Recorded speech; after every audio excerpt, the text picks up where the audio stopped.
કેમ છો વિદ્યાર્થી મિત્રો? ભણવાનું ચાલે છે બરાબર? આપણી વાર્તા ક્યાં અટકી હતી? 6 દાખલા પૂરા કર્યા હતા. 7મા દાખલાથી શરૂ કરવાનું છે. અચ્છા, એક દાખલો આપણે આગલા લેક્ચરમાં ગણ્યો હતો, પછી મેં એનો જવાબ ટેલી કર્યો. 28મો દાખલો ગણ્યો હતો. એટલે એમસીક્યુ હતો. fx = 1 - x upon x² છેદમાં 1 + x + x². આ દાખલો, એની ન્યૂનતમ કિંમત આપણે લગભગ 3 લખી છે અને જવાબમાં ડી વિકલ્પ છે. પછી મેં જોયું લેક્ચર પૂરો કર્યા પછી 1/3 છે. એટલે તમે જરાક જોજો, એમાં ક્યાંક નિશાનીમાં ભૂલ થઈ હશે. ગણતરીમાં તો કોઈ ભૂલ નથી, પણ એક્સની જે કિંમતો મળી હતી એ કિંમતો મને યાદ છે +- 1 હતી. તો એ તમે જરા જોઈ લેજો અને એવું જરૂરી હોય એ કરેક્શન કરી નાખજો. બરાબર? ઓકે, આપણે 7મા દાખલાથી શરૂ કરીએ છીએ. શું પ્રશ્ન છે જુઓ. કયા અંતરાલમાં વિધેય fx = x³ + 1 / x³ x ≠ 0 વધતું વિધેય અને કયા અંતરાલમાં ઘટતું વિધેય છે તે નક્કી કરો. આપણને વિધેય આપ્યું છે fx = x³ + 1 / x³ x ≠ 0. એટલે x છે એ શૂન્યેતર વાસ્તવિક સંખ્યા છે. વાસ્તવિક સંખ્યા કરી પણ શૂન્યેતર. વધતું ઘટતું વિધેય નક્કી કરવું છે. એટલે સૌથી પહેલા f' નક્કી મેળવશું. 3x² આવડે ને? આનું સીધું -3 x ની કેટલી ઘાત વધે? -4. 1 / x³ એટલે x ની -3 ઘાત. -3 ગુણાકારમાં આવ્યા, એક ઘાત ઓછી કરી. હવે f' નું મૂલ્ય 0 ક્યાં થાય છે એ આપણે નક્કી કરી લઈએ. જો આ 3 કોમન કાઢ લો, એટલે x² - 1/x4 લસા લેતા x6 - 1/x4. એટલે x નું મૂલ્ય એ 0 ક્યાં થશે? fx નું મૂલ્ય, સોરી, x બરાબર +- 1 આગળ. કારણ કે 1 કે -1 એની 6 ઘાત 1 થઈ જાય ને, એટલે f' 0 થઈ જાય. f' બરાબર 0, x ની 6 ઘાત - 1 બરાબર 0, એટલે x બરાબર +- 1. શૂન્યેતર કિંમત છે અને 1 ને -1 પણ નીકળી ગયા. બરાબર? એટલે આપણે જે રીતે વધતા ઘટતા વિધેય માટે સંખ્યા રેખા પર બિંદુ મૂકી અને ચેક કરીએ છીએ. જો અહીંયા -1, 0 પ્રદેશ ગણમાં હતા જ નહીં, અને અહીંયા +1. 1, 2, 3 અને 4 અંતરાલ પર ચેક કરવાનું થાય ને. ઓકે, x ની કિંમત એ -1 કરતા નાની હોય અથવા 1 કરતા મોટી હોય તો x ની 6 ઘાત છે એ 1 કરતા મોટા જ થાય. ઋણ સંખ્યાઓ છે પણ યુગ્મ ઘાત છે ને, એટલે પ્લસ થઈ જાય ને. x ની કિંમત -1 કરતા નાની અથવા 1 કરતા મોટી, તો x ની 6 ઘાત છે એ 1 કરતા મોટા, તો f' છે એ ધન થાય. બરાબર ને? તો વિધેય કેવું થયું? વધતું. -1 થી નાની એટલે -∞ થી -1, અને 1 થી મોટી એટલે 1 થી અનંત. એના પર f.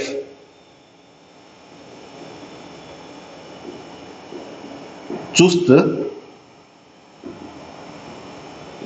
વધતું વિધેય છે. અચ્છા, -1 અને 1 વચ્ચે શું થાય?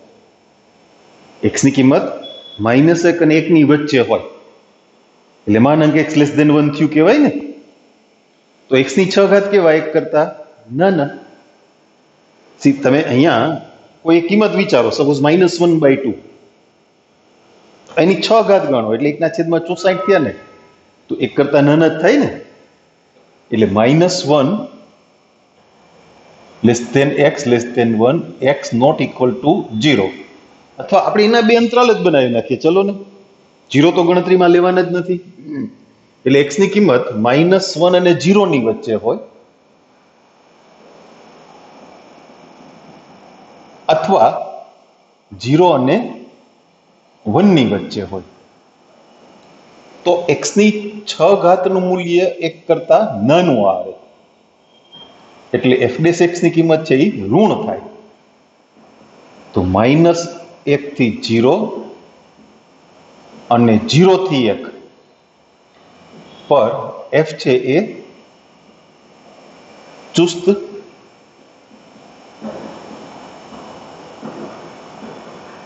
ઘટતું વિધેય છે. જો આપણે મહત્તમ ન્યૂનતમની વાત નથી કરવાની, વધતા ઘટતાની વાત કરવાની છે. ઓકે, 7મો દાખલો, ખાલી x લેસ ધેન -1 અને x ગ્રેટર ધેન 1 આટલું જ લખ્યું છે જવાબમાં. લ્યો, બે પ્રશ્નો છે, વધતું વિધેય ક્યાં છે અને ઘટતું વિધેય ક્યાં છે. તો x ની કિંમત -1 થી નાની, 1 કરતા મોટી, પણ તો એમાં તો વધતું વિધેય છે, તો ઘટતું ક્યાં, એનો જવાબ નથી લખ્યો. ઓકે, ચાલે. વધતું વિધેય ને ક્યાં અંતરાલમાં ઘટતું વિધેય છે, બે પ્રશ્નો છે. એની ટેક્સ્ટબુક પ્રમાણેનો એક જવાબ છે, બીજો જવાબ એ લોકોએ નથી આપ્યો. એવું તો ચાલ્યા કરે. જેનું શીર્ષ પ્રધાન અક્ષનું એક અંત્ય બિંદુ હોય તેવા ઉપવલય x² + y² = 1 માં અંતર્ગત સમદ્વિભુજ ત્રિકોણનું મહત્તમ ક્ષેત્રફળ શોધો. ઉપવલયની અંદર એક સમબાજુ ત્રિકોણ આવેલો છે.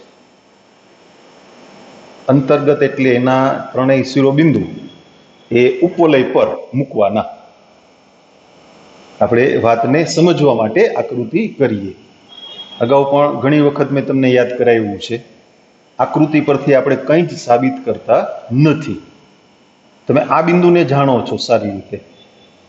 ઉપવલયનું સમીકરણ એ x² + y²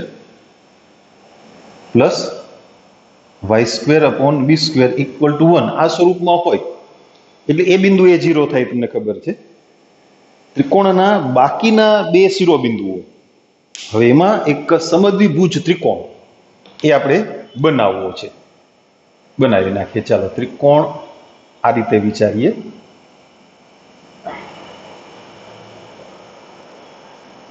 જો મેં ફૂટપટ્ટી લઈને બાજુ માપી નથી, તમે માની લેજો કે સમદ્વિભુજ છે. અહીંયા બી બિંદુ, અહીંયા સી બિંદુ, આ બે બાજુ સરખી છે, એટલે આ લંબ થઈ ગયો ને, તો આ બે ત્રિકોણ એકરૂપ થઈ ગયા. એટલે બી બિંદુ છે એના યામ ગણતરીની સરળતા માટે આપણે એને ઉપવલય પરનું થીટા બિંદુ લઈએ. શીખી ગયા છો ને થીટા બિંદુ? ઉપવલય પરનું થીટા બિંદુ શું? a cos theta, b sin theta. હવે એ પહેલા ચરણમાં છે, તો અહીંયા a cos theta - b sin theta, આ લંબનો લંબપાત છે એને આપણે એમ નામ આપીએ. બરાબર? બરાબર છે ને? તો એમ બિંદુ છે એ રેખાખંડ બીસી નું મધ્ય બિંદુ થાય. આ બે ત્રિકોણ એકરૂપ થાય. આપણે આની પહેલાના લેક્ચરમાં જ એક દાખલો ગણ્યો હતો ને, સમદ્વિભુજ ત્રિકોણ હોય અને એમાં તમે સમાન બાજુની વચ્ચેનો જો ખૂણો છે ત્યાંથી લંબ દોરો તો એ બે ત્રિકોણો કેવા થઈ જાય? એકરૂપ. એટલે એમ છે એ રેખાખંડ બીસી નું મધ્ય બિંદુ થાય. એટલે એનો એક્સિયમ કેટલો? a cos theta. સરવાળો કરીને 2 વડે ભાગો, y m 0.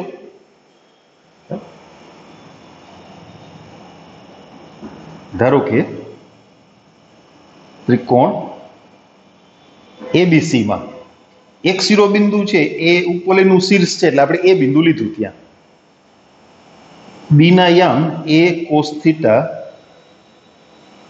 બી સાઇન થીટા ધાર્યા એટલે સીના એમ આપોઆપ નક્કી થઈ ગયા A cos theta minus B sine theta. તો બીસી અંતર કેટલું? ત્રિકોણના ક્ષેત્રફળની વાત કરવાની છે ને. હા, મહત્તમ ક્ષેત્રફળ મહત્તમ કરવાનું છે. પાયો ગુણ્યા વેધ, પાયો એટલે બીસી, તો એ કેટલું થશે? 2b sine theta. બીસી બરાબર 2b સાઇન થીટા, નહીં sorry 2b sine theta, 2b sine theta નહીં. અચ્છા, એમ અંતર કેટલું થાય? એ તો ગણવું પડે ને અમારે. ના રે ના, એમાં ગણવાનું શું હોય? અહીંયા જે ઉગમ બિંદુ છે ઓ કહી દઉં એને, બરાબર? તો ઓ થી એ સુધી અંતર કેટલું? એ. અને ઓ એમ અંતર કેટલું? એ કોસ થીટા. તો એટલું બાદ કરી નાખો. કેમાંથી? એ માંથી એ કોસ થીટા બાદ કરી નાખો. એ એમ. હાલો આપણે ગણતરી બતાવીએ એક સ્ટેપ. એ એમ બરાબર ઓ એ માઇનસ ઓ એમ, એટલે એ માઇનસ એ કોસ થીટા, બરાબર ને? તો ત્રિકોણ એબીસી નું ક્ષેત્રફળ, ત્રિકોણ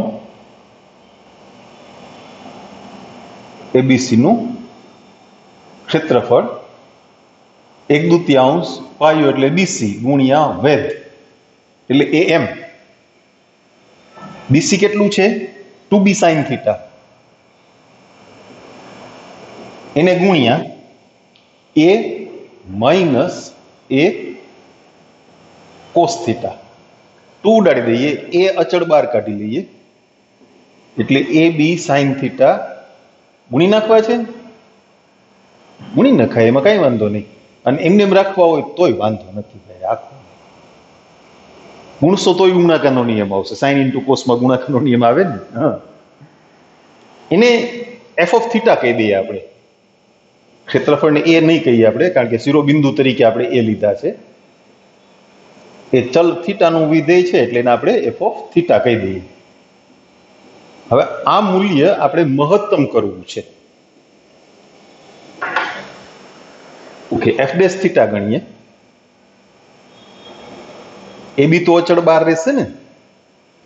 સાઇન થીટાને એમને એમ લખીએ છીએ 1 માઇનસ કોસ થીટાનું વિકલન, એટલે સાઇન થીટા પ્લસ.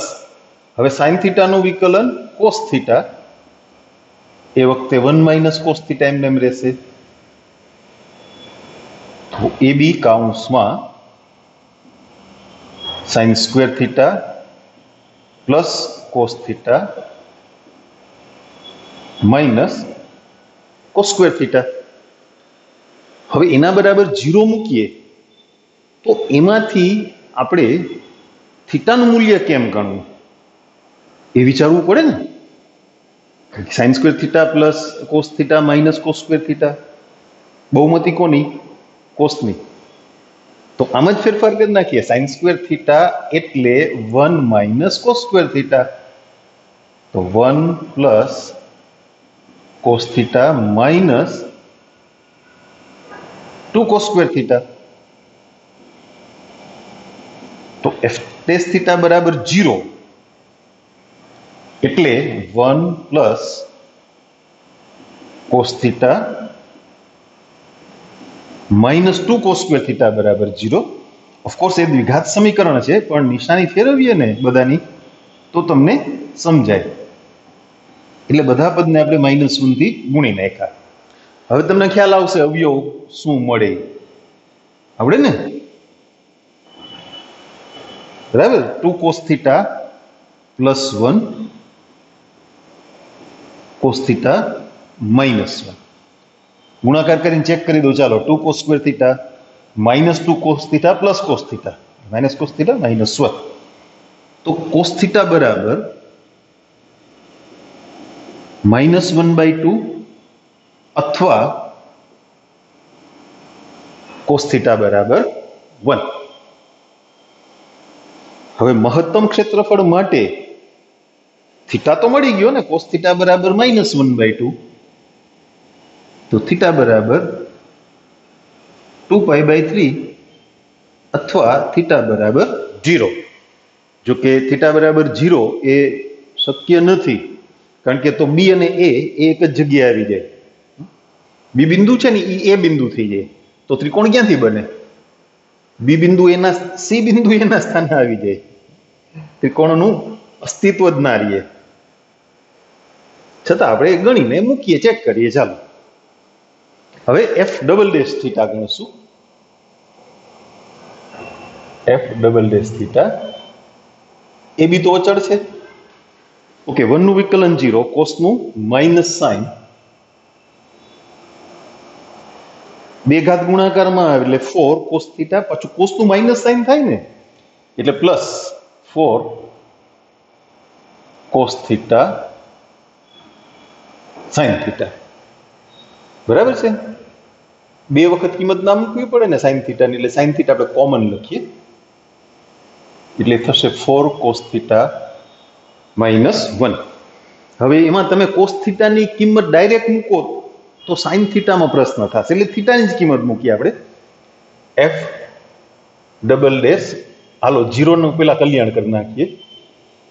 એ બી સાઇન 0, 4 કોસ 0, સાઇન 0 0 થાય એટલે 0 થઈ ગયું. તો થીટા બરાબર 0 આગળ એફ નું મૂલ્ય મહત્તમ કે ન્યૂનતમ નથી, એ તો આપણે નક્કી કર્યું હતું ને, એ શક્ય નથી. આગળ એફ નું મૂલ્ય મહત્તમ કે ન્યૂનતમ નથી. યાદ છે ને તમને એના માટેનો શબ્દ કયો? નથી બિંદુ. ચલની જે કિંમત માટે દ્વિતીય વિકલનનું મૂલ્ય 0 થાય એને વિધેયનું નથી બિંદુ કહેવાય. હવે 2π/3 માટે એફ ડબલ ડેશ 2π/3, તો A B sign 2π/3, 4 cos 2π/3 minus 1, sign 2π/3 એટલે √3/2,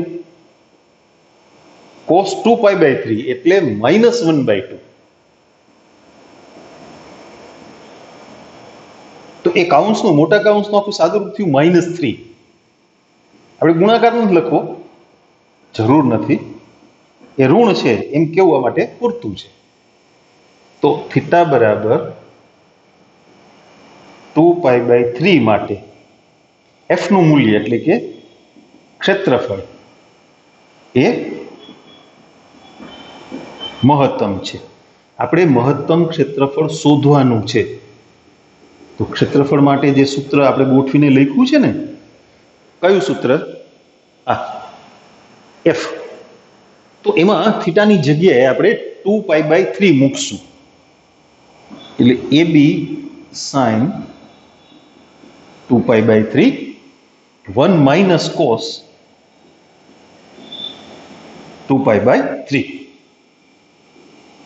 સાઇન 2π/3 એટલે √3/2, અને આ 1 માઇનસ માઇનસ પ્લસ 1/2 એટલે એ મૂલ્ય 3/2 થયું ને, એટલે ફાઇનલી 3√3 AB upon 4. મહત્તમ ક્ષેત્રફળ 3√3 AB upon 4 આટલું થશે. ટેલી કરાવવું પડશે ને તમને. 3√3 upon 4 AB ગુણાકારમાં બાજુમાં લખ્યા છે, ચલાવો ને. હવે બે એક જ થયું ને.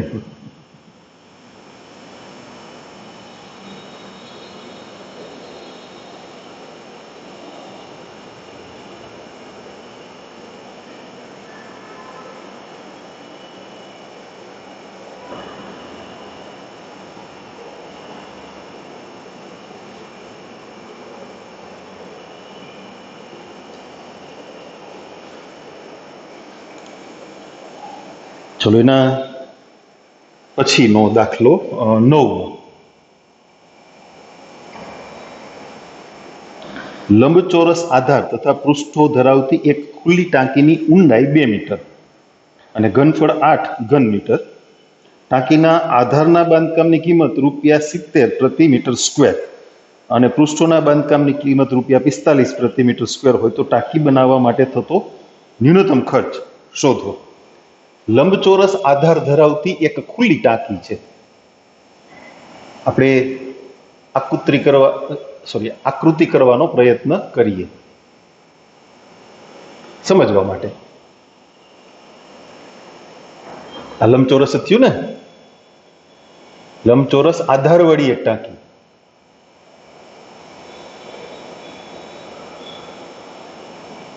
એના પૃષ્ઠો પણ પાછા લંબચોરસ છે એમ કીધું છે. એટલે બાજુઓ, પૃષ્ઠો એટલે ખુલ્લી ટાંકી હોય એટલે 4 બાજુ અને તળિયું.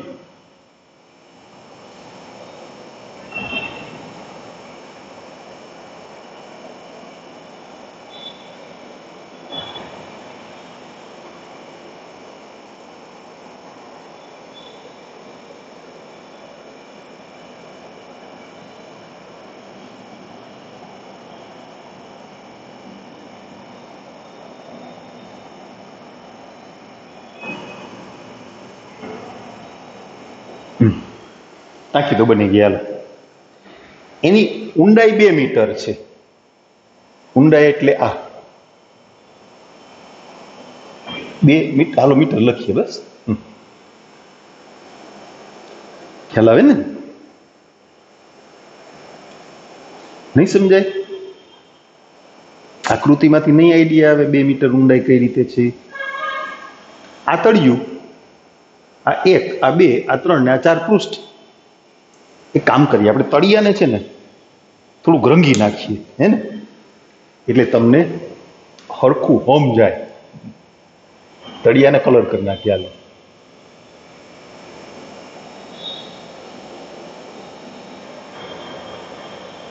હા હવે સમજાય, હે ને? આ એનું તળિયું છે એટલે ઊંડાઈ એટલે 2 મીટર એ આપ્યું છે આપણને. અચ્છા, લંબાઈ પહોળાઈ નથી આપી એટલે ધારી લઈએ. આને x ધારીએ, આને y ધારીએ. એનું ઘનફળ 8 મીટર છે. ચાલો, ટાંકીનું ઘનફળ એટલે લંબાઈ ગુણ્યા પહોળાઈ ગુણ્યા ઊંચાઈ એમ ગણતરી માંડીએ એટલે શું થાય? 2xy. તો xy બરાબર 4. હવે બાંધકામનો ભાવ જે આપ્યો છે તો ક્ષેત્રફળનો ભાવ છે ને પ્રતિ મીટર સ્ક્વેર. તો ક્ષેત્રફળ ગણવા પડે ને બધાયના. તળિયાનું ક્ષેત્રફળ, ટાંકીના તળિયાનું ક્ષેત્રફળ. એમાં શું છે? તળિયાનો ભાવ અને સાઈડનો ભાવ જુદો છે. તળિયાનું ક્ષેત્રફળ xy, 4 બાજુ, પૃષ્ઠ એટલે બાજુ ના ક્ષેત્રફળનો સરવાળો.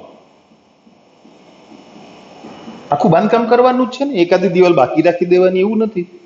4 દિવાલ ઊભી જ કરવાની છે, તળિયું અને 4 દિવાલ. તો એ કેટલું થશે એ જોઈ લે. હાલ, જો આ બાજુ જુઓ, આ બાજુ આ નામ આપું. Okay, A B C D આપણે ડેશ કરી નાખ્યા. અહીંયા A ડેશ ABCD ના આવડે ને આપણને એટલી બધી. ABCD આવડે? હા આવડે ને. ABCD બસ આવડી ગયો. હાલો, આગળ હોય જ નહીં ને. ABCD આવડે એમ પૂછ્યું હતું તમે, આવડી ગયું ABCD. તો આ A dash B dash C dash D dash જે બાજુ છે ને, તો આમ x અને આમ 2 એટલે ક્ષેત્રફળ કેટલું થયું? 2x. આ બાજુ આવીએ, B dash B C C dash આમ y ગુણ્યા 2 પ્લસ 2y. ABCD એ બાજુ સામે. તો અહીંયા x એટલે આ x થયું અને ઊંડાઈ કેટલી? 2 એટલે 2x.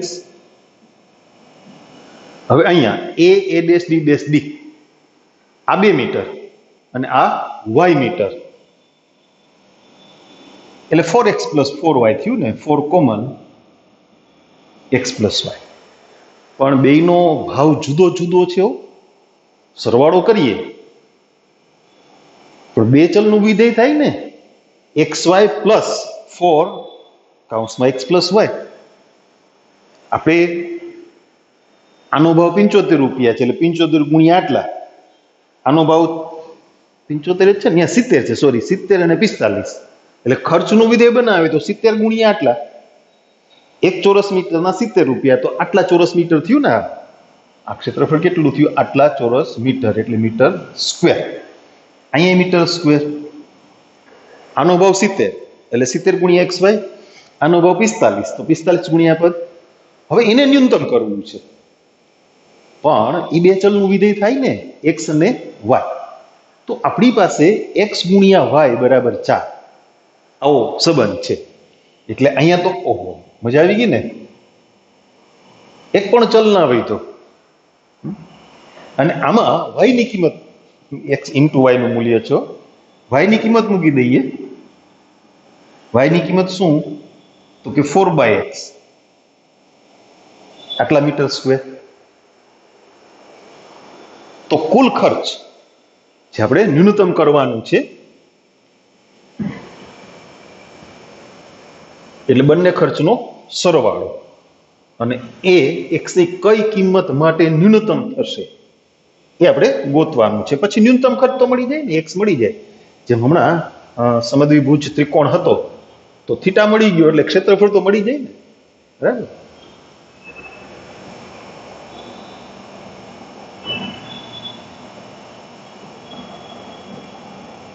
કુલ ખર્ચ આપણે એને fx જ કહી દઈએ ને. ચલ x નું જ વિધેય બનાવ્યું છે તો fx જ કહી દેવાય ને. 70 ગુણ્યા 4 પ્લસ 45 ગુણ્યા 4 into x plus 4 upon x.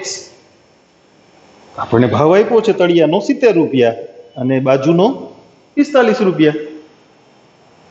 70 ગુણ્યા 4 એટલે 280 પ્લસ 45 ચોખ્ખું 180 કૌંસમાં x પ્લસ 4/x. આ થયું આપણું વિધેય. ચાલો હવે મહત્તમ ન્યૂનતમ માટે લાગી જાઓ. 0 180 સહગુણક છે 1/x નું વિકલન -1/x સ્ક્વેર. તો f(x) = 0 implies 1 - 4/x સ્ક્વેર = 0. એટલે x બરાબર કેટલા? 2. પ્લસ માઇનસ 2 નહીં, ટકીનું એક પરિમાણ છે, થોડું ઋણ હોય. હવે f ડબલ ડેશ, ન્યૂનતમની શરત તો ચેક કરવી પડે ને. 180 સહગુણક, x નું વિકલન 0. અચ્છા, -4/x સ્ક્વેર એટલે -4 ઇન્ટુ x⁻². આપો અહીંયા બાજુમાં 180 1 માઇનસ, ઓકે. તો વિકલન કરો એટલે -2 ગુણાકારમાં આવે ને, અને x ની કેટલી ઘાત વધે? -3. 1 નું 0, બરાબર. તો f ડબલ ડેશ 2 180 8 ગુણ્યા 2 ની -3 ઘાત એટલે 1/8 ઉડી ગયા. 180 આવ્યા, એ ધન મૂલ્ય થયું. તો x બરાબર 2 માટે f નું મૂલ્ય કેવું છે? ન્યૂનતમ. આપણે ખર્ચ શોધવાનો હતો ને, ન્યૂનતમ ખર્ચ ગોતી લઈએ. ચાલો, ખર્ચનું વિધેય તો આપણે બનાવ્યું જ છે. ક્યાં ગયું? એડ્યુ ઉપર. એમાં x બરાબર 2 મૂકવાના છે, એટલે અહીંયા મૂકો ને તોય ચાલે. એ આને હું નંબર આપી દો, ઓકે. સાદુરૂપ કરી નાખ્યું ને આપણે.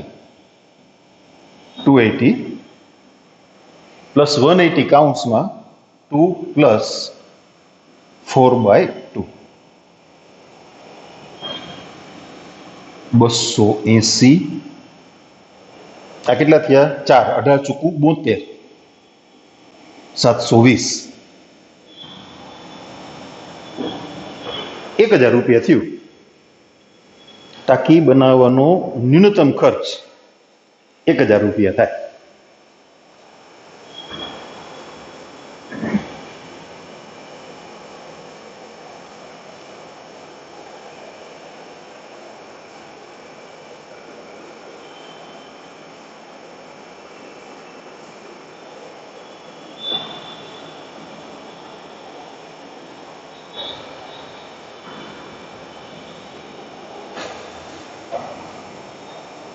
ચાલો એ પછીનો દાખલો 10મો. એક ચોરસની પરિમિતિ તથા વર્તુળના પરિઘનો સરવાળો અચળ છે. અચળ કે આપ્યો છે. સાબિત કરો કે જ્યારે ચોરસની બાજુની લંબાઈ એ વર્તુળની ત્રિજ્યા કરતાં બમણી હોય ત્યારે તેમના ક્ષેત્રફળનો સરવાળો ન્યૂનતમ છે. ચોરસની પરિમિતિ અને વર્તુળનો પરિઘ. તો પરિમિતિ માટે ચોરસની બાજુ અને વર્તુળના પરિઘ માટે વર્તુળની ત્રિજ્યા, એ બે વસ્તુ આપણી પાસે હોવી જોઈએ ને. ધારો કે ચોરસની બાજુ x એકમ આપ્યા છે નહીં, તો આપણે નથી લખવા. આપણે એકમ નથી લખવા. આપ્યા ના હોય તો આપણે કેમ ખબર કેમ પડે બાજુની લંબાઈ સેન્ટીમીટરમાં છે, મીટરમાં છે, કિલોમીટરમાં છે? એટલે આપણે x જ રાખીએ, નો એકમ. તથા વર્તુળની ત્રિજ્યા r છે. ચોરસની પરિમિતિ એટલે 4x અને વર્તુળનો પરિઘ એટલે 2πr. અને એમાં કે કેવા ગણવાના? અચળ આપ્યા છે એટલે અચળ. હવે શું કરવાનું છે? ચોરસની બાજુની લંબાઈ, વર્તુળની ત્રિજ્યા, ક્ષેત્રફળનો સરવાળો. ક્ષેત્રફળનો સરવાળો બંનેના ક્ષેત્રફળનો સરવાળો. હમણાં એ કહી દઈએ છીએ થોડીક વાર, પછી જોયું જશે. ચોરસનું ક્ષેત્રફળ એટલે x² અને વર્તુળનું ક્ષેત્રફળ એટલે πr². બે અલગ અલગ ચલ થયા. તમે આમાંથી x નહીં કરતા બનાવી શકો એમ છો, r નહીં કરતા બનાવી શકો એમ છો. તમારે જેને કરતા બનાવવા હોય એની છૂટ. બે સરખું છે. x ને કરતા બનાવીને મૂકશો તોય કિંમત વર્ક કરીને મૂકવી પડશે, r ને કરતા બનાવીને મૂકશો તોય વર્ક કરીને મૂકવા પડશે. As you wish. આપણે r ને કરતા બનાવીએ, આપણને x નું વિધેય વધારે ગમે ને, એટલે લખું ડાયરેક્ટ કે -4x upon 2π. કે સોરી -4x upon 2π એનો સ્ક્વેર. નંબર આપીએ ને, શું કામે? પાછું ખબર નહીં પડે ને આ કેમ આવ્યું. એક પરથી હવે સમજાય છે. ઓકે, એનું થોડુંક વિસ્તરણ સાદરૂપ આપણે કરીએ. x², આ 4π² થશે વર્ગ. 1π ઉડી ગયા એટલે 1/4π. વિસ્તરણ અહીંયા લખીએ k² -4 દુ 8 kx +16x². પદ ભેગા કરી દેશું ને, 4π લસાલીને બહાર કાઢી મૂકીએ એટલે 4πx² +k² -8kx +16x². સરસ, બહુપદી ગોઠવી દેવાય ને. બે વખત વિકલન કરવાનું થશે, મજા આવે ને ગોઠવેલું હોય તો. x² નો સહગુણક શું? 4π +16, પછી x ની 1 ઘાત વાળું પદ અને પછી અચળ પદ. હવે એનો ચલ કોણ? x. એટલે એને તમે f(x) કહી દો. 9મા દાખલામાં ખર્ચને આપણે f(x) કીધું તો એનો ચલ x હતો, અહીંયા પણ ચલ x છે. એને એ રહેવા દેવું હોય તોય વાંધો નથી આપણને. એવા દાખલા આપણે ગણ્યા છે, એ સંકેતમાં પણ ગણ્યું છે. v ને s ને રહેવા દેતા હતા ને. હા, સ્ક્વેર હોય ને તો આપણે નથી રહેવા દેતા, કારણ કે સંકેત લખવામાં, વિકલનના સંકેત લખવામાં ખાસ કરીને દ્વિતીય વિકલન વખતે મુશ્કેલી પડે, એટલે એ રહેવા દઈએ. Okay, da/dx. જો 1/4π છે એ સહગુણક છે એટલે એમને રહેશે. આ બે ગુણાકારમાં આવ્યા, ગુણવા નથી હમણાં, રહેવા દો ને. 2 × 4π +16, 2 × 4π +16x માઇનસ અહીંયા કેટલા? 8k. x નું વિકલન 1 થયું ને, અને પ્લસ k સ્ક્વેર એનું વિકલન 0 અચળ છે ને, તો dA by dx equal to 0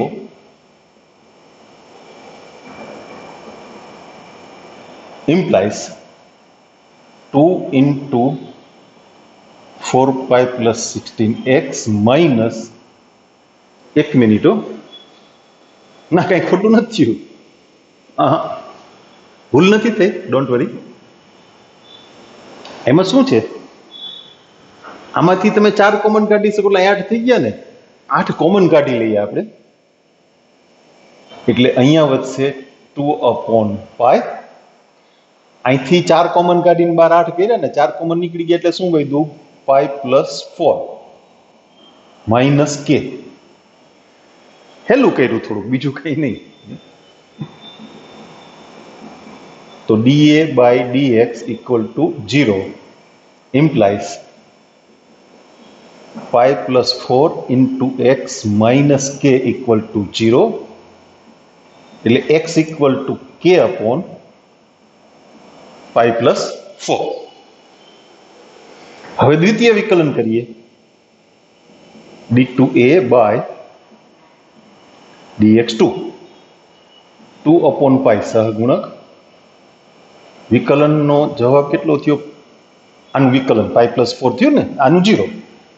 તો તમે મેળવેલી x ની કિંમત માટે ઓલરેડી ધન મૂલ્ય છે, એમાં x આવતો જ નથી, એટલે એનું મૂલ્ય ન્યૂનતમ થઈ ગયું ને. તો x બરાબર k અપોન પાઈ પ્લસ 4 માટે a નું મૂલ્ય ન્યૂનતમ છે. પણ હવે ચોરસની બાજુ અને વર્તુળની ત્રિજ્યા એમની વચ્ચેનો સંબંધ એ નક્કી કરવાનો છે. ઓકે, જો ચોરસની બાજુ અને ત્રિજ્યાને જોડતું એક સમીકરણ અહીંયા ચોરસની બાજુ આવું કર્યું છે આપણે અગાઉ, આમાંથી કેને કરતા બનાવો, અહીંયા કિંમત મૂકી દો એટલે x અને r ને જોડતો એ સંબંધ થઈ જાય ને.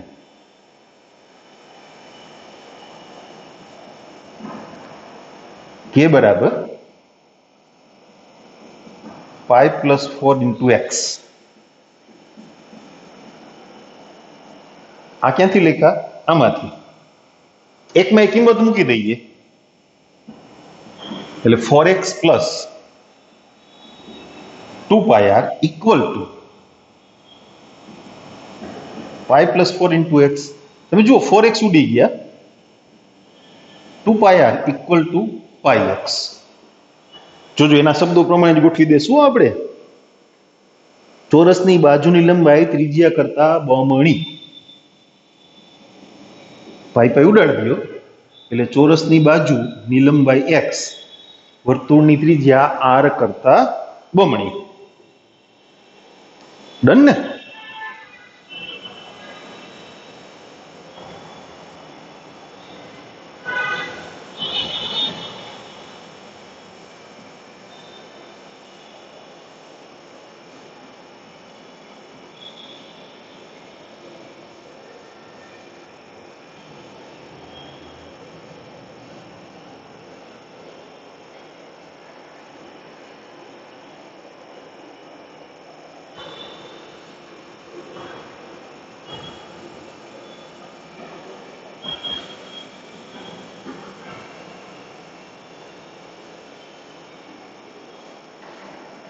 ઓકે, ચાલો આગળની વાર્તા શું છે. 11મો દાખલો.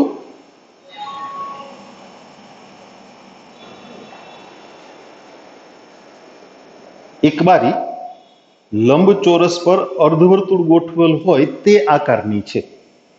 બારીની કુલ પરિમિતિ 10 મીટર છે. બારીમાંથી મહત્તમ પ્રકાશ પ્રવેશી શકે તે માટે બારીના પરિમાણ શોધો. એક બારી છે, કેવી છે, લંબચોરસ પર અર્ધવર્તુળ ગોઠવેલ હોય એ આકારની. જોઈએ આપણે પેલા અર્ધવર્તુળ તો દોરતા નહીં ફાવે હો છોકરાઓ, કાંઈ વાંધો નહીં, વર્તુળ દોરતા તો ફાવે ને આપણને, પછી અડધું કરી નાખાય. હાલો વર્તુળ દોરાઈ ગયું. ઓકે, એને અડધું કરી નાખો. થઈ ગયું. યસ. હવે નીચે લંબચોરસ બનાવવાનો છો. લંબચોરસની ઉપર અર્ધવર્તુળ એ પ્રકારની બારી છે. એટલે અહીંયા પાછો લંબચોરસ બનાવવાનો છે. એ આવી છે બારી. એની પરિમિતિ આપી છે. કેટલી છે પરિમિતિ? 10 મીટર કુલ પરિમિતિ. હવે પરિમિતિ ગણવામાં ભૂલ ના થાય, ખાસ જોજો, આપણે સમજતા જઈએ.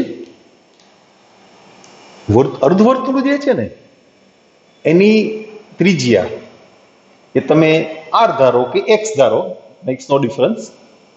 આપણે એક્સ જ રાખીએ. ચાલો, ચલમાં એક્સ વાય વધારે મજા આવે ગણતરીમાં. તમારે આર લેવા હોય તો વાંધો નથી.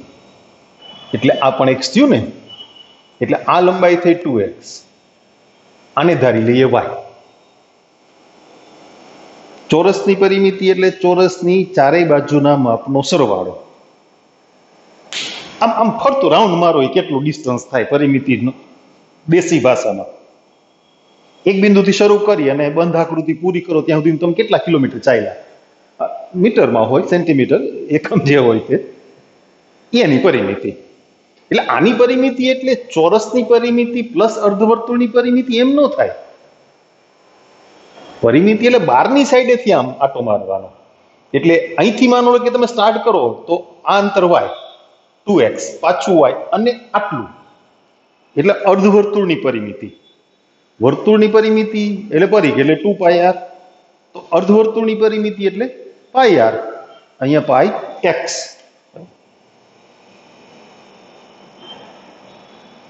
કુલ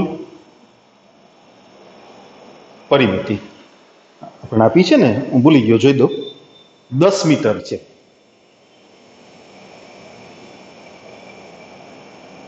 આપણે હમણાં ગણીને કેટલી? 2x plus 2y plus πx બરાબર 10. આપણે x વાળા બે પદને હમણાં ભેગા કરી રાખીએ, પછી જોઈએ શું જરૂર પડે. Equal to 10. આને નંબર આપી રાખીએ. હવે પ્રશ્ન એવો છે કે બારીમાંથી મહત્તમ પ્રકાશ પ્રવેશી શકે તે માટે બારીના પરિમાણ શોધો. મહત્તમ પ્રકાશ ક્યારે પ્રવેશે? એનું ક્ષેત્રફળ મહત્તમ થાય તો. એટલે ક્ષેત્રફળ બારીનું ક્ષેત્રફળ આપણે એને એ નામ આપી દઈએ. હા, આપી શકાય, હમણાં જ આપ્યું હતું. આટલું ક્ષેત્રફળ આ લંબચોરસનું કેટલું? 2xy. હજી બાકી છે, ઉપર વર્તુળ છે પણ અર્ધવર્તુળ છે. વર્તુળનું ક્ષેત્રફળ એટલે πx². ત્રિજ્યા x ધારી ને એટલે πx². સૂત્રમાં πr² છે, પણ આ તો અર્ધવર્તુળ છે ને, એટલે એનું અડધું થાય ને, 1/2 πx². આ મહત્તમ કરવાનું છે. ક્ષેત્રફળ મહત્તમ થાય તો જ હવાની કે પ્રકાશની મહત્તમ આવન જાવન થઈ શકે ને. હવે એ બે ચલનું વિધેય થયું. આપણે નંબર આપી જ રાખ્યો છે. હેલું કયું પડશે? વાય ની કિંમત મૂકવાનું. એક્સ ની કિંમત મૂકો તો 2 વખત મૂકવી પડે. એવું ના કરાય, ખોટનો ધંધો ના કરાય. એક્સ હું ડાયરેક્ટ 2y ની જ કિંમત મૂકું છું, 10 માઇનસ ધીસ. એક્સ ના ગુણાકારમાં 2y ની કિંમત 10 minus π plus 2 into X plus 1/2 πx². આ ક્યાંથી ઉપાડીને લઈ આવ્યા તમે? એ અમે એક પરથી લઈ આવ્યા. ઓકે, સરસ. ગુણી નાખશું ને હવે. બહુપદી ગોઠવીએ તો વિકલન કરવાની મજા આવે. 10x minus π plus 2 into x² plus 1/2 πx². આપણે એક કામ કરીએ, 1/2 કોમન કાઢી લઈએ, x² વાળા પદ આગળ લખશું. ઓકે, πx² માઇનસ આને 2 થી ગુણવા પડે ને 2 પાઈ plus 4 into x square plus 20x x square વાળા પદ ભેગા કરીને લખું ને હવે વિધેય તો ગોઠવી જ લેવું આપણને તો ગમે ભાઈ પછી તો નિરાત ને અહીંયા બે સ્ટેપ વધે પછી કેવી શાંતિ અચ્છા તમે આમાંથી એક્સ સ્ક્વેર કોમન કાઢો તો શું આવશે પાઈ માઇનસ 2 પાઈ માઇનસ 4 ભલા એ પદ ઋણ આવ્યું ભલે ને આવ્યું આપણે 20x આગળ લખી નાખીએ આ માઇનસ કોમન હાલો તો 2 પાઈ પ્લસ 4 માંથી પાઈ બાદ થયા ને એટલે પાઈ પ્લસ 4 વધ્યા ઇન્ટુ એક્સ સ્ક્વેર બની ગયું વિધેય સરસ વ્યવસ્થિત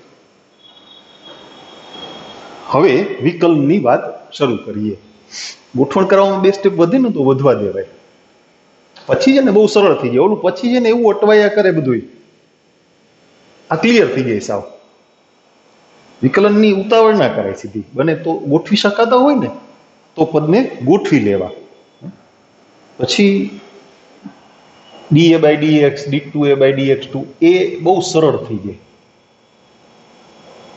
જો ડીએ બાય ડીએક્સ જાણે 1/2 તો અચળ છે એમને એમ રહેશે સહગુણક છે ને 20x નું વિકલન 20 ઓલા બે ગુણાકારમાં આવશે એટલે 2 ઇન્ટુ પાઈ પ્લસ 4x તો D A by D X equal to 0 implies 20 minus 2 into pi plus 4x બરાબર 0 બે ઉડાડી દઉં છું 10 upon pi plus 4 હવે દ્વિતીય વિકલન ચેક કરી લઈએ d2a by dx2 1/2 સહગુણક 20 નું વિકલન 0 minus 2 કાઉન્સમાં pi plus 4 2 ઉડાડી દો ને એટલે માઇનસ પાઈ પ્લસ 4 આમાં આવે એ ઓલરેડી એક ધન અચળ મૂલ્ય ઋણ અચળ મૂલ્ય એટલે x ની જે કઈ કિંમત આવી છે એના માટે મંજૂર છે એટલે મહત્તમ થઈ ગયું ને તો x બરાબર 10 upon પાઈ પ્લસ 4 માટે a નું મૂલ્ય ક્ષેત્રફળ મહત્તમ છે આપણે બારીના પરિમાણ શોધવાના હતા એટલે x અને y લંબાઈ ને પહોળાઈ ને તો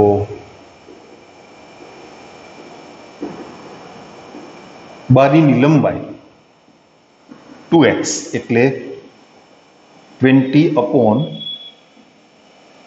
પાઈ પ્લસ 4 આટલા મીટર અને ઊંચાઈ કેટલી y આપણે ક્યાંક y ને કરતા બનાવીને મૂક્યા છે ને 2y ને કરતા બનાવીને મૂક્યા છે ઓકે ને બે વડે ભાગી નાખો પણ એમાં x મૂકવા પડે ને તો તમારી x ની કિંમત અહીંયા મૂકીને તમારે y ગણવા પડશે ગણી લઈએ ચલો ને આપણી પાસે 2x ની કિંમત તો આવી ગઈ મૂકી દઈએ એને નંબર આપી દઈએ આપણે કોને આને એક આપેલો છે ઓકે એક પરથી x ની જગ્યાએ આ કિંમત મૂકીએ છીએ અથવા 2x ની કિંમત તમે ડાયરેક્ટ મૂકી દો તો એમાં નહીં મૂકી શકો પણ તો પેલામાં મૂકવી પડશે ઉપરનામાં કાંઈ વાંધો નહીં એમાં હું મૂંઝાઈ ગયા પાઈ પ્લસ 2 ગુણ્યા x એટલે 10 upon pi plus 4 plus 2y equal to 10 2y equal to 10 minus આ 10 હું ગુણાકારમાં મૂકી દઉં છું pi plus 2 upon pi plus 4 બે ઉડાડી દેશું આ ગુણાકારમાં આવ્યા એટલે 5 કાઉન્સમાં પાઈ પ્લસ 4 માઇનસ 5 કાઉન્સમાં પાઈ પ્લસ 2 એના છેદમાં પાઈ પ્લસ 4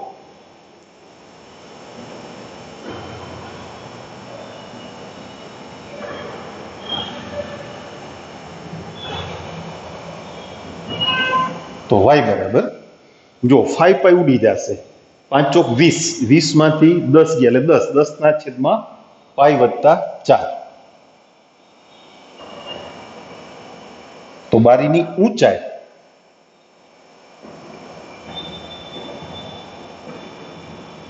(10/5+4 મીટર).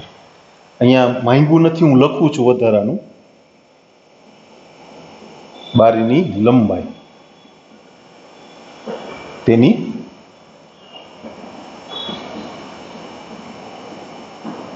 ઊંચાઈ કરતા અથવા પહોળાઈ કરતા, એમ પહોળાઈ શબ્દ પણ વાપરી શકો, બમણી છે. શું છે, આપણે ઘણી વખત વાત કરી છે ને, હું ટ્વિસ્ટિંગ કરે છેલ્લે કે સાબિત કરો કે બારીની લંબાઈ છે એની પહોળાઈ કરતા અથવા ઊંચાઈ કરતા બમણી છે. આ 20/π/4 ઓલું 10/π+4 એટલે ઉના કરતા બમણું થયું ને.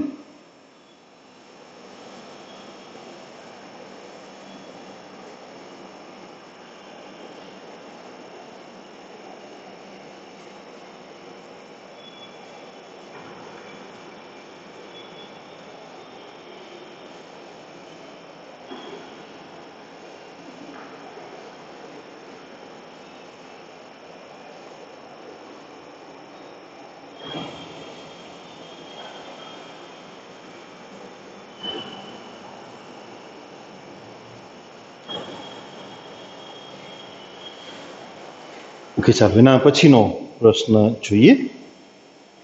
12મો દાખલો. કાટકોણ 11, હા એ કર્યો આપણે 11મો. ઓકે. કાટકોણ ત્રિકોણના કર્ણ પરના એક બિંદુના કાટકોણો બનાવતી બાજુઓથી લંબ અંતર a અને b છે, a b અચળ. તો સાબિત કરો કે કર્ણની મહત્તમ લંબાઈ a⁴ પ્લસ b⁴ 3/2 આટલી છે.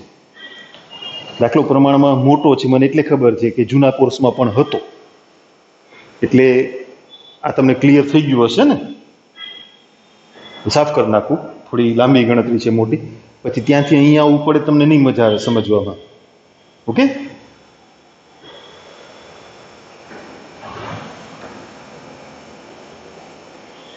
ચાલો આપણે સ્ટેપ બાય સ્ટેપ કાઢશું. બસ પેલા આકૃતિ કરી નાખીએ.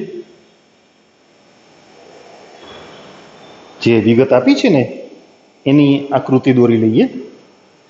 કર્ણ પરના એક બિંદુના કાટખૂણો બનાવતી બાજુઓથી લંબ અંતર a તથા b છે.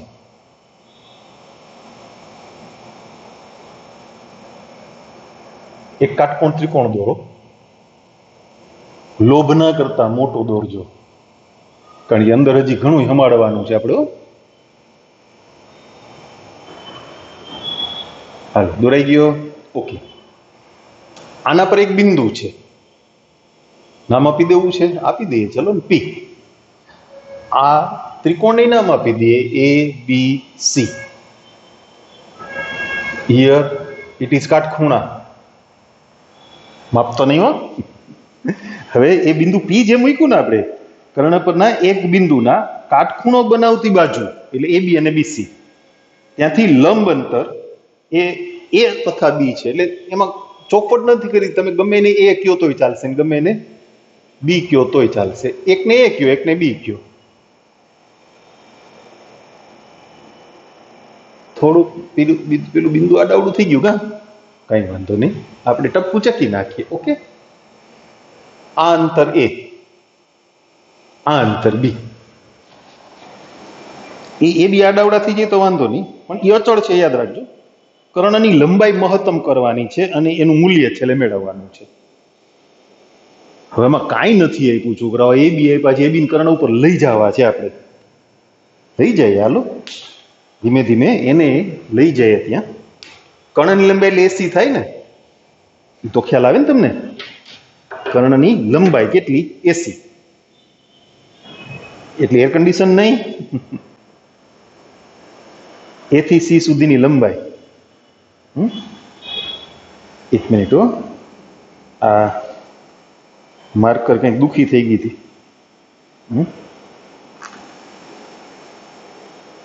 રડવા માંડી છે, તો જરાક છાની રાખવી પડે ને. ભાઈ હજી રડમાં, હજી તારે સાસરે જાવને વાર છે. ના આજકાલ છોકરીઓ સાસરે જાય તો ક્યાં રડે છે? તું શું કામ રડે છે? ઓકે, આપણે કર્ણ પર પહોંચવું છે ને. આ ખૂણાનું માપ આપણે થીટા ધારીએ. હા, હવે આ લંબ દોર્યા છે. બિંદુને નામ આપીએ એટલે તમને સરળતા રહીએ. સપોઝ આને આપણે એમ કહીએ, આને એન કહીએ. એટલે અહીંયા કાટખૂણો છે, અહીંયા કાટખૂણો છે. એટલે બીસી અને પીએમ એ સમાંતર થઈ ને, એ બે બાજુઓ સમાંતર થઈ ગઈ ને. તો એનો અર્થ એમ થયો કે આ ખૂણો પણ કેટલો છે? થીટા જેટલો. બરાબર છે. હવે આપણે પાછી આગળ વાત કરીએ.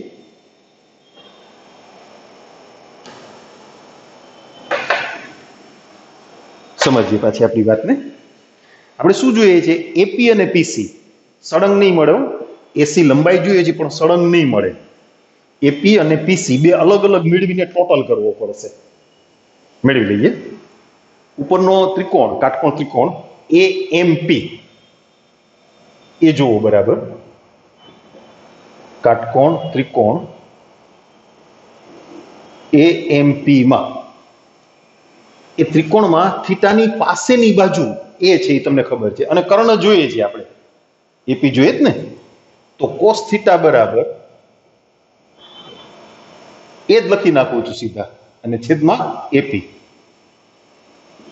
આપણે એપી જોઈએ છીએ એટલે આમ કોસ થીટા છેદમાં આવે ને. આપણે છેદમાં શું કામ લખવા જોઈએ? આપણે ગુણાકારમાં લઈ લ્યો ને, સેક થીટા. ઓકે. અચ્છા, આ ત્રિકોણ જુઓ પીએનસી, કાટકોણ ત્રિકોણ પીએનસી.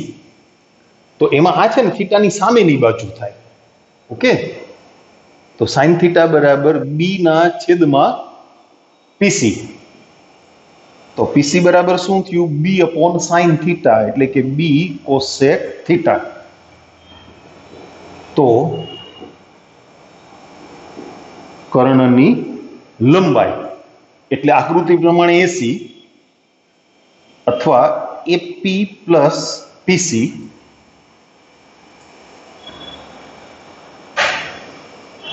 એપી એટલે એ સેક થીટા અને પીસી એટલે બી કોસેક થીટા. આ થઈ ગયું તમારું વિધેય. એનો ચલ કોણ છે? થીટા. તો એને એફ ઓફ થીટા કહી દો. હવે એનું મહત્તમ મૂલ્ય આપણે મેળવવાનું છે. ધારો કે F of theta equal to A sec theta plus B cosec theta. થઈ ગયા. હાલો ગણવામાં તૈયાર થઈ જાઓ. મહત્તમ ન્યૂનતમ માટે વિધેય બની ગયું એટલે તમે રાજી થઈ ગયા ને. F dash theta મેળવશું.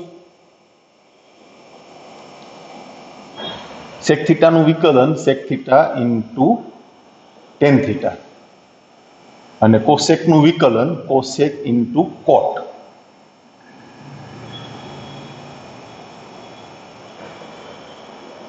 તો F dash theta equal to 0 implies a sec theta tan theta minus b cosec theta cot theta બરાબર 0. ઓ સાઇન કોસ સિવાયના 4 વિધેય આવી ગયા છે ક્યાં લાઈનમાં. હાલો આપણે બધાને સાઇન કોસમાં કન્વર્ટ કરી નાખીએ એટલે આપણું કામ થોડુંક ઈઝી થઈ જાય. એ સાઇન થીટા છેદમાં કોસ સ્ક્વેર થીટા. આને હું સામે લઈ લઉં છું, એ તમે સમજી શકશો. B cos theta upon sine square theta. થીટાવાળા પદ એક બાજુ લઈ આવશું ને એટલે sine cube theta upon cos cube theta equal to B upon A. એટલે tan cube theta equal to B upon A. એટલે ટેન થીટાની કિંમત ઘનમૂળ કાઢવું પડશે ને.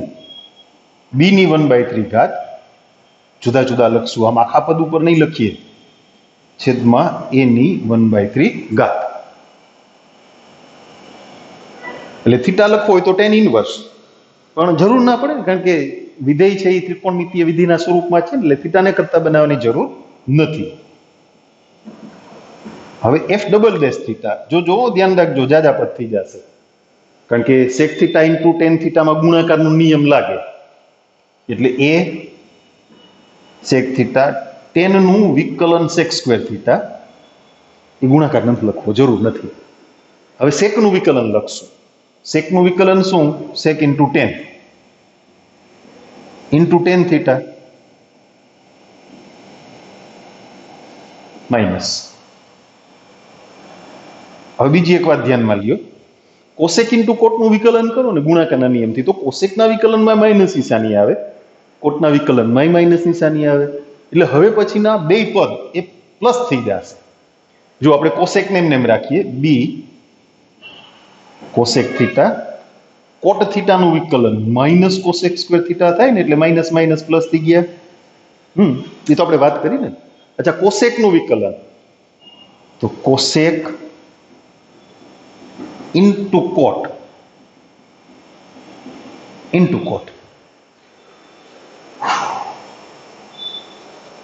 કાંઈ મૂંઝાવા જેવું નથી, ઈઝી કરી નાખીએ હમણાં. જુઓ, તમે જ્યારે આ ખૂણાનું માપ થીટા ધાર્યું, કાટકોણ ત્રિકોણમાં કાટખૂણા સિવાયનો એક ખૂણો એ થીટા માપનો ધાર્યો, એ તમારો થીટો π/2 કરતા નાનો જ હોય. બોલો, નો જ થાય ને? એક ખૂણો કાટખૂણો હોય તો બાકીના બે ખૂણા π/2 કરતા નાના જ હોય ને.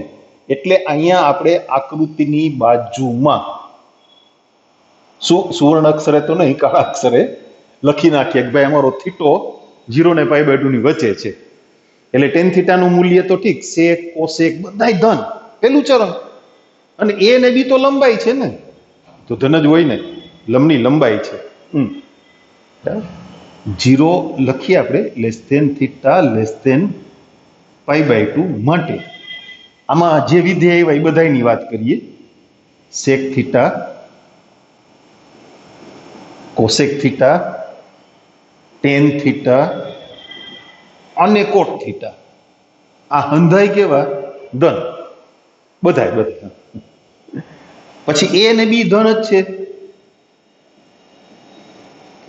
તો લંબની લંબાઈ છે, ધન જ હોય ને. તો ભાઈ તમને ટેન થીટાની જે કિંમત મળી છે એના માટે એફ ડબલ ડેશ થીટા એ કેવા છે? ધન. તો ટેન થીટા બરાબર b⁻⁴ અપોન a⁻⁴ માટે F double dash theta greater than 0 હોવાથી એફ નું મૂલ્ય કેવું છે? ન્યૂનતમ.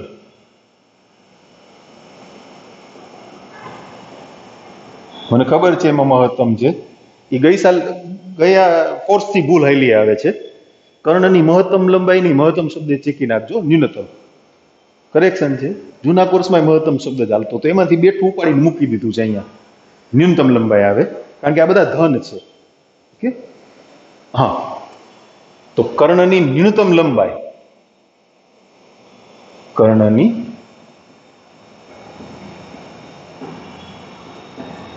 ન્યૂનતમ લંબાઈ, જો કર્ણની લંબાઈ એટલે a sec theta plus b cosec theta, a sec theta plus b cosec theta. પણ આપણને તો મૂલ્ય tan થીટાનું મળ્યું છે ને, આપણે જવાબ શેમાં જોઈએ છે? a અને b માં. ઓલ રાઈટ, 10મું ધોરણ, ત્રિકોણ કરી નાખો. tan એટલે સામેની બાજુ છેદમાં પાસેની બાજુ. આ ત્રિકોણ એટલે ઓલો આકૃતિ વાળો ત્રિકોણ નથી હો. tan ઉપરથી sec અને cosec ના મૂલ્યો ગણવા માટે અહીંયા b⁻⁴, અહીંયા a⁻⁴, તો વર્ગમૂળમાં વર્ગ કરીને સરવાળો, એટલે a⁻²³ plus b⁻²³. Okay, sec એટલે હવે આવડશે ને, a ગુણ્યા વર્ગમૂળ લખું કે સંકેત લખું? તમારે જવાબમાં છેલ્લે ઘાતના સ્વરૂપમાં છે ને ગોઠવણ, હું આમ લખું, હાલ બસ. ઓકે, a⁻² પ્લસ b^2/3 એની 1/2 ઘાત ના છેદમાં a^1/3 પ્લસ બી ગુણ્યા આ ત્રિકોણને થોડીક વાર ચેકી નાખીએ, પાછો કરી દઈશ હું. મૂલ્ય જોઈ લ્યો કોસેકનું, આના છેદમાં b^1/3 કરી દો હમણાં પાછું. આ છે ને એક લાઈન મારીએ તો સાદરૂપ આપવામાં તમને સરળતા રહે, મજા આવે. ટુકડા પડી ગયા ને તો ભૂલ પડે પાછી. આના છેદમાં b^1/3. અહીંયા નાનકડો ત્રિકોણ કરી નાખીએ. ચલો ને, ચાલશે, એવું કઈ નથી. ઓકે, અહીંયા થીટો આ કેટલા b^1/3, આ a^1/3 એટલે અહીંયા a^2/3 પ્લસ 2 ઘાત. ચાલો ઉડાડી દો, ઘાતની બાદ બાકી થાય ને, એટલે a^2/3 ગુણ્યા a^2/3 પ્લસ b^2/3 ની 1/2 ઘાત. સેમ થિંગ હિયર, b^2/3 ગુણ્યા a^2/3 પ્લસ b^2/3 અને એની 1/2 ઘાત. એમાંથી આ કાઉન્સવાળું પદ કોમન એટલે a^2/3 પ્લસ b^2/3 એની 1/2 ઘાત ગુણાકારમાં a^2/3 પ્લસ b^2/3. સમાન પદ થયા ને, ગુણાકાર એટલે ઘાતનો સરવાળો. તો a^2/3 પ્લસ b^2/3 3/2 ટોટલ 1/2 ઘાત થઈ ગઈ ને. કેવો મસ્ત દાખલો છે કા? આ સુધારો કરી લેજો, કર્ણની ન્યૂનતમ લંબાઈ, મહત્તમ નહીં. ઓકે, ચાલો આપણે અહીંયા આપણી વાર્તાને અટકાવીએ છીએ. ઘણા દાખલા થઈ ગયા, થોડું વધારે કામ કરીએ છીએ. ચેપ્ટર મોટું છે એટલે દાખલા પણ મોટા છે. જુઓ ને, આખું બોર્ડ ભરાણું. ચાલો પાછા મળશું ત્યારે વળી પાછી આપણે આગળ ચર્ચા કરશું. ઓકે.